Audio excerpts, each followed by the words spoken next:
Hello दोस्तों, my self Shyam. और आज हम लोग बात करने वाले हैं previous year of the question जो आपके किसी ना किसी एग्जाम में पहले पूछे जा चुके हैं।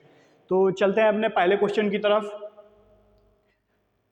जो आपका golden rice related to enhance the pro, ये किसको बढ़ाने के लिए आपका गोल्डन राइस मतलब आया है आपका विटामिन ए। और इसमें क्या पाया जा रहा है आपका विटामिन ए में, मतलब बीटा कैरोटीन पाई जाती है गोल्डन राइस में भी। ओके, नेक्स्ट बात करते हैं jute cultivation in India concentrated in the delta areas of the Ganga river. जो आपका जूट कल्टीवेशन आपका इंडिया में किया जा रहा है वो आपका डेल्टा एरियाज में यानी या फिर गंगा जी के किनारे किया जा रहा है। ओके, नेक्स्ट है eyes in potato use for the vegetable propagation. जो आपकी आलू होती हैं, आलू का कंद होता है, उसमें क्या है, आइज ही आंखें तो निकलती है ना, वो आपका वेजिटेबल प्रोपागेशन के लिए काफ़ी अच्छी होती है, मतलब कि ठीक है। और एक आलू बोने के लिए उसमें कितनी आंखें होनी चाहिए, समथिंग 2 से 3 आंखें होनी चाहिए। और जो आलू होता है, जो कंद होता है, वो कितने ग्राम का होना चाहिए, तो वो आपका होना चाहिए 25 से 30 ग्राम का। ओके, नेक्स्ट है आपका maize crop has been harmful effect on the increase of relative humidity. जब आपकी रिलेटिव ह्यूमिडिटी बढ़ जाएगी तो वो आपके लिए, आपकी जो मेज क्रॉप है यानी कि मक्के है, मक्का की खेती है, उसके लिए हार्मफुल होगी। Okay, next sunflower and buckwheat are the example of the green leaf non legume manure. ये आपकी जो बकव्हीट है और आपका सनफ्लावर है वो आपका नॉन लेग्यूम मैन्योर भी मतलब की खाद होती है। नेक्स्ट है आपकी the best stage of the in situ incorporation green manure is of the flowering. Flowering के टाइम पे जो इन सीटू होता है आपका ग्रीन मैन्योर में, दो प्रकार के हो जा रहे हैं आपका ग्रीन मैन्योर में, एक होता है इन सीटू, एक होता है इक सीटू। इन सीटू में मतलब ये होता है कि जो क्रॉप हम लोग फील्ड में ही उगा करके उसी में जुताई करके मिलाए दे रहे हैं, वो आपका इन सीटू कहता है। तो इन सीटू में आपका सनई, ढैंचा, काउपी वगैरह हम उसी फील्ड में ग्रो करके और उसी में पलटवा देते हैं। तो किस टाइम पे पलटवाना चाहिए ये क्वेश्चन कर रहा है, जब उसकी फ्लावरिंग टाइम हो रही हो उस टाइम पे उसको पलटवा देना सबसे अच्छा होता है। Multi germ seed is found of the sugar beet crop. जो आपके मल्टी जर्म सीड किस में पाए जा रहे हैं, शुगर बीट क्रॉप में पाए जा रहे हैं। ज्वाइंटिंग स्टेज इन दी वीट स्टार्ट आफ्टिंग जो आपका होता है 45 से 60 दिन बाद स्टार्ट हो जाता है। Maximum leaf area in wheat is the observed eight booting and flag stage. जो आपकी मैक्सिमम लीफ एरिया होता है वीट में, किसमें ऑब्जर्व कर रहे हैं हम लोग, बूटिंग या लीफ स्टेज में। नेक्स्ट है the hexagonal system of the planting accommodate 15% more plant of the square system.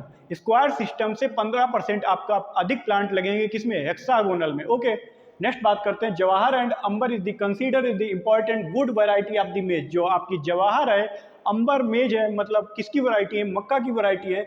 Which is commonly for use for the QPM यानी कि क्वालिटी प्रोटीन मेज। Okay, brown manure is commonly practices in rice. जो आपकी brown manuring है वो आपकी किसमें practice की जा रही है, राइस में।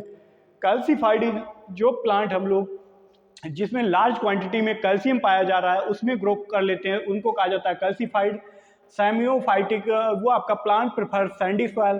कैल्सीफ्यूज कैल्शियम सेंसिटिव प्लांट। और आपका बैसियोफिलिक में आ जाता है plant prefer alkali soil. Alkali यानी कि लवड़ी सॉइल में भी मतलब प्रेफर कर रहे हैं उसको बैसियोफाइट भी फिलिक कहा जाता है। The most cultivated barley in the country in the 6 row hulled. Okay, जो हमने आपको पहले ही बता चुके हैं, एक बार पहले लेक्चर में बताया था, 6 रो ह्यूल्ड वाला ही आपका बार्ले इंडिया में ग्रो किया जाता है। In which type of the farming two farmer pool their resource and distribute the agriculture produce proportion of the resource of the cooperative farming. मतलब कि जो फार्मिंग द फार्मर पूल्स है उनके resource and distribute हो रहा है किसमें, agriculture product में, एंड प्रोपोर्शन हो रहा है किसमें, रिसोर्स में, उसको कहा जाता है आपका cooperative farming. Predominantly used method of the irrigation for the coconut, ये आपका बेसिंग फ्लडिंग होगा। नेक्स्ट है आपका transplanting of the healthy seedling in the rice done. जब आपकी हेल्दी सीडलिंग की स्टेज पे होगी जिसमें 4 से 5 आपकी लीव्स हो जाएंगी ट्रांसप्लांटिंग करने के लिए।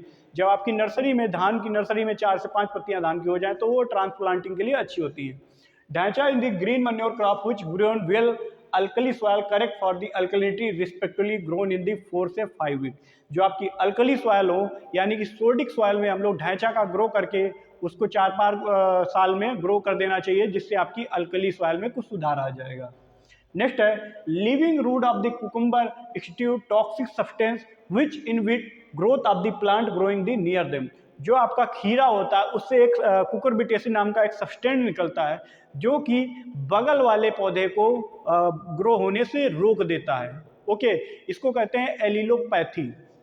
नेक्स्ट बात करते हैं the most common type of the water conveyance system in the farm is the open channel.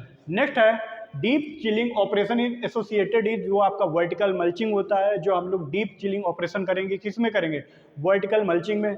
Next है a tillage system which is the only isolated band of the soil are tilled is called, वो आपका strip tillage होता है। Next है आपका dead furrow is made by the one way mould board plough. Next है आपका a reaper is used for the cutting and winnowing. Cutting के लिए आपका किसका यूज किया जा रहा है, रीपर का। धान को काटने के लिए रेपर होते हैं, रेपर का ही यूज किया जाता है। पैडी ग्रेन्स हैज बीन 4 से 5-6 ब्रांड, जो पैडी में आपका ब्रांड पाया जा रहा है वो पाया जा रहा है 4 से 6%।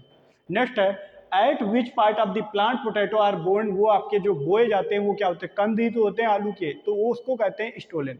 नेक्स्ट है रेटिंग ऑफ जूट, किसके लिए रेटिंग किया जाता है, रेटिंग प्रोसेस किया जा रहा है माइक्रोबियल एक्टिविटी, जिससे आपके रेसे जो हैं वो हल्के हो जाएं।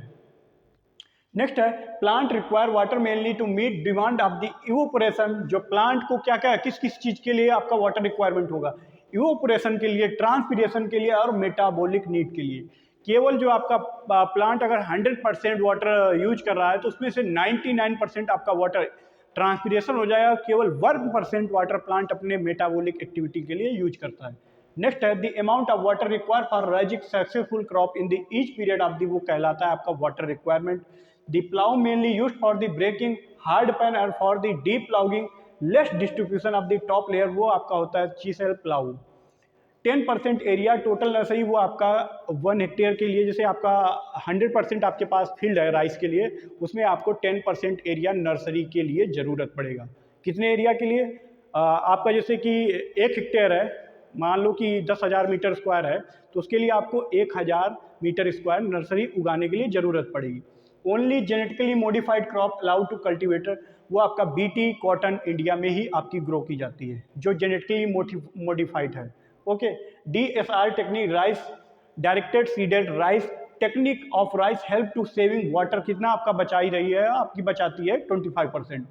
Crop with maximum and largest area under the cultivated, वो आपका है वर्ल्ड में इंडिया में आपका राइस है, बट वर्ल्ड में आपका व्हीट है।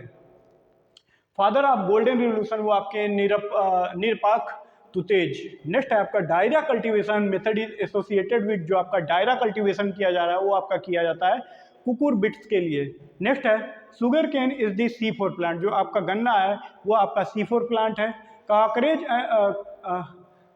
करांज and terminal is found of the leaf of, जो आपका करेंज एंड टर्मिनल्स पाए जाते हैं वो आपके मेज के पत्तियों पे पाए जा रहे हैं, किसपे, leaves of plant, leaf of मेज।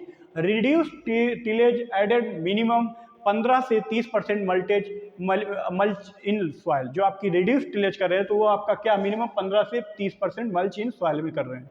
Method of sowing seed in the field by the hard is known as, hand से आप अगर सीड को सो कर रहे हैं, अगर जो अधिकतर हम किसान करते हैं वो आपका कहलाता है broadcasting method. Early mulch fill was used for thickening, जो आपका early mulch fill was used for the thickness, वो आपका 60 से 75 माइक्रोन का होता है। ओके, नेक्स्ट है flux in seed which is produce which of the, जो आपका शुगर केन क्रॉप से प्रोड्यूस किया जा रहा है। Nutrient which is the remote maximum quality of the paddy, वो आपका क्या हो रहा है, वो आपका पोटेशियम है।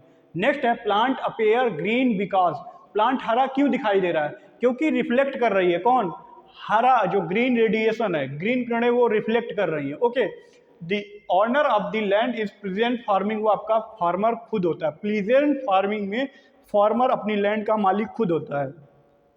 गोवरी is a variety is the, आप गोवरी जो वैरायटी है वो आपकी शीशम यानी कि तिल की है।